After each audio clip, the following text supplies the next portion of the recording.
স্বস্তিকের গাড়িটা অ্যাক্সিডেন্ট হয়ে যায়। এরপরে স্বস্তিকের সব কিছু মনে পড়ে যায়। তখন স্বস্তিক গীতার কাছে হসপিটালে ফিরে আসে আর সেখানে এসে দেখতে পারে তাদের কন্যা সন্তান হয়েছে।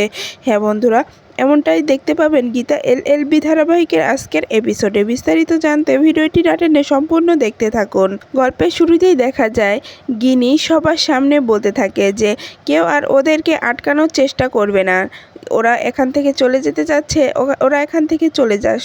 তখনই গীতা বলতে থাকে দিদি এখন চুপ কর, দিদি তুই এখন এরকম কথা বলিস না, তুই আমাকে পছন্দ করিস না সেটা আমি জানি, কিন্তু এ বাড়ির বউ তো তুই, এ বাড়ির সন্তান এ বাড়ি থেকে চলে যাচ্ছে, তুই সেটা আটকাবি না? তুই তাহলে কেমন বউ হয়ে গেলি দিদি? তখন গিনি বলতে থাকে এই চুপ কর তো, তোর কথা আমাকে শুনতে হবে, জ্ঞান দিস না, তোর জ্ঞান আমার ভালো লাগে না। তখন টিপ বলতে থাকে এই যে আপনারা চুপ করুন, আমি তো বলেছি এখান থেকে চলে যাব, কারণ এখানে সঞ্জয় থাকতে চায় না, সঞ্জয় এখান থেকে চলে যেতে চায়, তাই আমি সঞ্জয়কে নিয়ে এখান থেকে চলে যাব।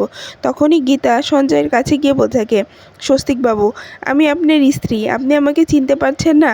কিছুদিন পরে আপনার বাবা হবেন, আমাদের বেবি আসবে, আপনার অনেক স্বপ্ন ছিল যে আমাদের বেবি আসবে, তাকে আপনি মানুষ করবেন, ভালো স্কুলে লেখাপড়া করাবেন, তাহলে তাহলে আপনি সব কিছু ভুলে গেলেন কি করে? তখনই টিপ বলতে থাকে গীতা, বাড়াবাড়ির একটা লিমিট থাকে, আর বাড়াবাড়ি করো না, আমি বলেছি তো ও স্বস্তিক নয়, ও সঞ্জয় লাহিড়ী আমার বর, কেন মানতে চাও না তুমি? আসলে তুমি খুব নির্লজ্জ বেহায়া মেয়ে, তো তোমাকে বারবার একই কথা মনে করিয়ে দিই তবুও তুমি মানতে চাও না। তখন গিনি বলে ঠিক বলেছ টিপ, আসলেই ও একটা বেহায়া নির্লজ্জ মেয়ে, ও বুঝতে পারে না যে ওর এতে মানুষ আরও অনেক কষ্ট পায়, কেন ও এরকম করে? ও বোঝে না যে এটা অন্য কারোর বর, নিজের বর বলতেও কি ওর একটু বাঁধে না? আসলে ওর স্বভাবটা এরকম, যাকে দেখে তাকেই সে তার বড় হবে। তখনই গীতা এ কথাটা শুনে অসুস্থ হয়ে পড়ে আর ওখান থেকে টিপ সঞ্জয়কে নিয়ে চলে যায়। তখন গীতা বারবার করে সবাইকে বলে যে ওকে থামাও, ওকে থামাও, স্বস্তিকবাবু এখান থেকে চলে যাচ্ছে। তখনই অগ্নিজিৎ মুখার্জি বলে গীতা চুপ করো, চুপ করো ছোটো বৌমা, এরকম উত্তেজিত হও না, কারণ তুমি এখন উত্তেজিত হলে তোমার শরীর খারাপ হয়ে যাবে, বেবির সমস্যা হয়ে যাবে, তুমি এরকম করো না, আমরা সব কিছু দেখব, আমরা সব কিছু ঠিক রাখবো। তখন গিনি উপর থেকে বলে যা হয়েছে ভালোই হয়েছে, এখন অন্তত চুপ কর গীতা, আর বাড়াবাড়ি করিস না।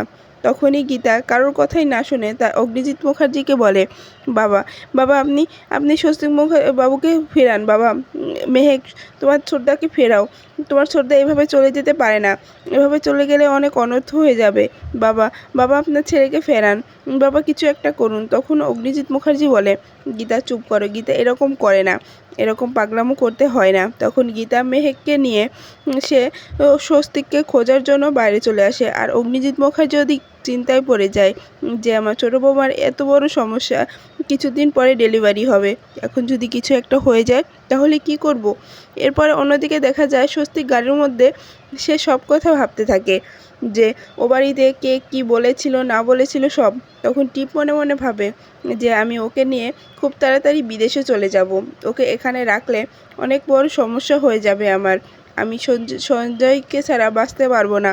আর গীতা, গীতা তুমি হেরে গেলে, আমি সঞ্জয়কে নিয়ে চলে এসেছি, সঞ্জয় তোমার কাছে ফিরবে না, আর কখনো ফিরবে না। অন্যদিকে অগ্নিজিৎ মুখার্জি খুব অস্থির হয়ে পড়ে আর তখনই ইলিলকে বলতে থাকে ইলিল, ইলিল তুই বল না, ছোটো বৌমার কিছু হবে না তো, বল ছোটো বৌমার কিছু হবে না তো? তখন ইলিল বলে না জেঠু, কিচ্ছু হবে না গীতা বৌদির, তুমি ভরসা রাখো, গীতা বৌদির কিচ্ছু হবে না, উপরে ঠাকুর আছে, ঠাকুর সব কিছু দেখছে, ঠাকুর কিচ্ছু হতে দেবে না। তখন অগ্নিজিৎ মুখার্জি বলতে থাকে তবুও আমার খুব ভয় করছে। তখনই সেখানে গিনি এসে বলতে থাকে বাবা, এখনও আপনি বারবার খালি ছোটো বৌমাই করে গেলেন, আসলে আপনাদের কোনো কাজই নেই, এসব কিছু নিয়ে ঘাটাঘাটি করেন, অন্য কারোর ছেলে, অন্য কারোর বরকে আপনারা নিজের বাড়ির ছেলে, গীতা নিজের বর ভাবে, এটা কি অনেক বড় সমস্যা না? তো অনেক বড় লজ্জার বিষয় না? মান সম্মান আমাদের রাখবেন। তখনই অগ্নিজিৎ মুখার্জি বলে এই যে গিনি, তুমি এখান থেকে যাও, না হলে কিন্তু তোমাকে থাপড়ে এখান থেকে সরিয়ে দেব। এরপরে দেখা যায় অগ্নিজিৎ মুখার্জি বড়বাবুকে ফোন করে আর ফোনে বলতে থাকে যে বড়বাবু অনেক বড় অনর্থ হয়ে যাচ্ছে, বড়বাবু আপনি কিছু একটা করুন। তখন ওপার থেকে বড়বাবু বলে কি হয়েছে, কি কি হয়েছে অগ্নিজিৎ মুখার্জি, আমাকে বলুন, সব কিছু খুলে বলুন।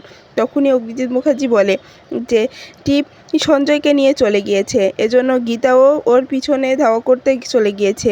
আপনি বাঁচান, না হলে আমার ছোটো বৌমার অনেক বড় ক্ষতি হয়ে যাবে। আমি চাই না আমার ছোটো বৌমার কোনো ক্ষতি হোক। আপনি তো জানেন আমার ছোটো বৌমা কিছুদিন পরে ডেলিভারি হবে, সে মা হবে।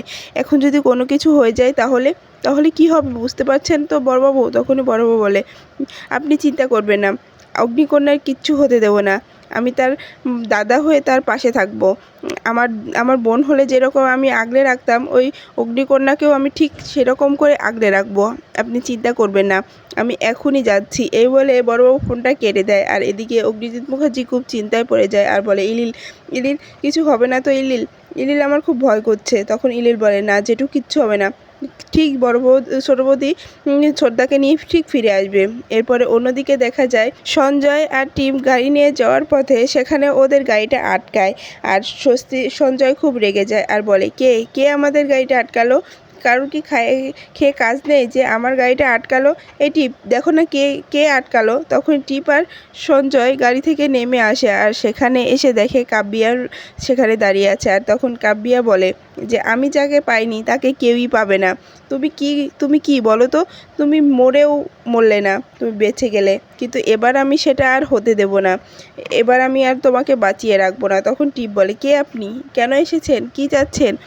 ও ও স্বস্তিক মুখার্জি নয়, ও আমার বর সঞ্জয় লাহিড়ী, কেন মানতে চাচ্ছেন না? তখন কাব্বিয়া বলতে থাকে তুমি চুপ করো, তুমি আমাকে শেখাবে? তুমি আমাকে চিনো না, আমি কাব্বিয়া ব্যানার্জি, আমি সব কিছু করতে পারি। আমি এখন এই স্বস্তিক মুখার্জিকে এখানে মেরে চলে যাব। তখন টিপ বলে না এটা করো না তুমি। তখনই দেখা যায় কাব্বিয়া কারোর কথাই না শুনে সে বন্দুকটা বের করে সঞ্জয়ের দিকে তাক করে থাকে আর বলতে থাকে আগের বার তুমি ফিরে এসেছো স্বস্তিক মুখার্জি, এবার আর তুমি ফিরতে পারবে না। একটা কথা মাথায় রেখো, তুমি যদি আমার না হও তুমি আর কারোর হবে না। আমি তোমাকে মেরে ফেলবো। ওই গীতা বারবার তোমাকে বাঁচিয়ে নেয়, এবার কে বাঁচাবে? এবার তো গীতাও নেই তোমার কাছে, এবার আমি নিশ্চিত তোমাকে মেরে ফেলবো। তুমি আমার না হলে আমি কারোর হতেই দেবো না তোমাকে। এরপরেই দেখা যায় স্বস্তিক আগেকার কিছু কথা তার মনে পড়তে থাকে যে এরকম ঘটনা তার সঙ্গে আগেও ঘটেছিল, এরকম কেউ বন্দুক বের করে তাকে আগেও শ্যুট করার চেষ্টা করেছিল, কিন্তু স্পষ্ট করে মনে করতে পারছিল না বলে সঞ্জয় খুব অস্থির হচ্ছিল আর বলতে থাকে আমাকে মারবেন না, আমি তো আপনাকে চিনি না, আপনার কোনো ক্ষতিও করিনি, তাহলে কেন আমাকে মারার চেষ্টা করছেন? আর আমি তো বারবার বলি যে আমি স্বস্তিক মুখার্জি নই, আমি সঞ্জয় লাহিড়ী, কেন মানতে চান না? আর তখনই সেখানে গীতা এসে হাজির হয় আর গীতা বলতে থাকে কাব্বিয়া কিছু করো না, কাব্বিয়া তুমি ওকে ছেড়ে দাও, তোমার তো শত্রুতা আমার সঙ্গে। কাব্বিয়া তুমি আমাকে শাস্তি দাও, আমাকে মেরে ফেলো, কিন্তু আমার স্বস্তিক বাবুকে কিছু করো না। তখন মেহেগও বলে যে কাব্বিয়াদি আমি তোমার কাছে হাত জোড় করছি, কাব্বিয়াদি তুমি ছোটদাকে কিছু করো না, ছেড়ে দাও। তখন অঙ্কিত বলে কাব্বিয়া তুমি ছেড়ে দাও ও ছোটদাকে কিছু করো না, কিন্তু কাব্বিয়া কারোর কথাই না শুনে সে শ্যুট করে দেয়। আর তখনই গীতা গিয়ে স্বস্তিককে ধাক্কা দিয়ে ফেলে দেয় আর গুলিটা তার লাগে। তখন সব চিৎকার করতে থাকে। তখনই মেহেক বলে যে ছোটো গীতা বৌদি তুমি এটা কী করলে, গীতা বৌদি তুমি এটা করতে পারো না। তখনই টিপ গিয়ে সঞ্জয়কে বলে যে এখান থেকে চলো, এখানে থাকলে আমরা ফেঁসে যাব। তখনই সঞ্জয়কে নিয়ে টিপ ওখান থেকে চলে যায়। আর তখনই সেখানে বড়বাবু এসে হাজির হয় আর বড়বাবু এটা দেখে অবাক হয়ে যায় আর খুব অস্থির করতে থাকে যে অগ্নিকন্যা তোমার কিচ্ছু হতে পারে না, অগ্নিকন্যা আমি থাকতে, তোমার দাদা থাকতে তোমার কিচ্ছু হবে না। এই অঙ্কিত যাও অ্যাম্বুলেন্সকে খবর দাও, অ্যাম্বুলেন্সকে ডাকো, গীতাকে হসপিটালে নিয়ে যেতে হবে, না হলে যে অনেক বড় অনর্থ হয়ে যাবে। গীতা তোমার কিচ্ছু হবে না, আমি আছি, আমরা সবাই আছি, তোমার কিচ্ছু হতে দেবো না। এরপরে গীতাকে হসপিটালে নিয়ে যাওয়া হয়।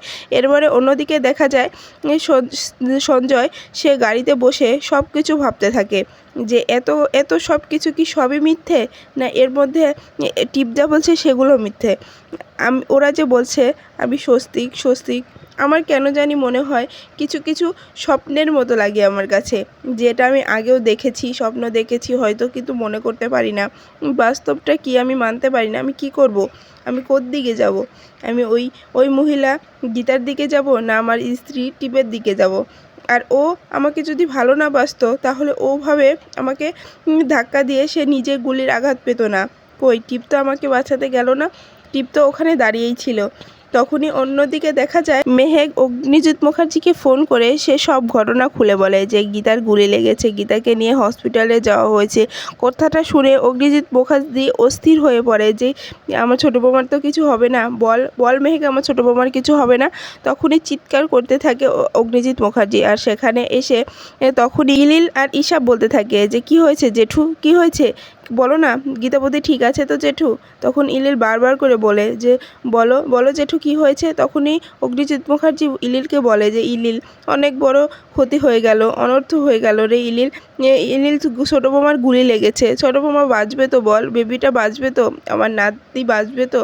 তখনই দেখা যায় ইলিল বলে কিছু হবে না জেঠু, সব কিছু ঠিক হয়ে যাবে, সব কিছু ভালো হবে জেঠু, আপনি চিন্তা করবেন না। এরপরে অন্যদিকে দেখা যায় যে ও সবাই হসপিটালে আসার পরে মেহেক খুব কান্নাকাটি শুরু করে দেয় আর বারবার অঙ্কিতকে বলে অঙ্কিত গীতাবতী ঠিক হয়ে যাবে তো, গীতাবতীর কিচ্ছু হবে না তো? তখনই বড়বাবু ওখানে এসে সে তার কর্মীদেরকে ফোন করে আর জানতে পারে কাফিয়া ব্যানার্জি ধরা পড়েছে। কথাটা শুনে অগ্নিজিৎ মুখার্জিও সেখানে এসে খুব খুশি হয়ে যায় আর বলে যে যা হয়েছে ভালো হয়েছে, ওই কাব্যাকে ছেড়ে দেওয়া যাবে না, একেবারেই ছেড়ে দেওয়া যাবে না, কাব্যাকে শেষ করে দিতে হবে। তখনই সেখানে ডক্টর আসে আর এসে বলতে থাকে অগ্নিজিৎ মুখার্জি আপনার সুখবর আছে, আপনি দাদু হয়েছেন, আপনার নাতনি হয়েছে।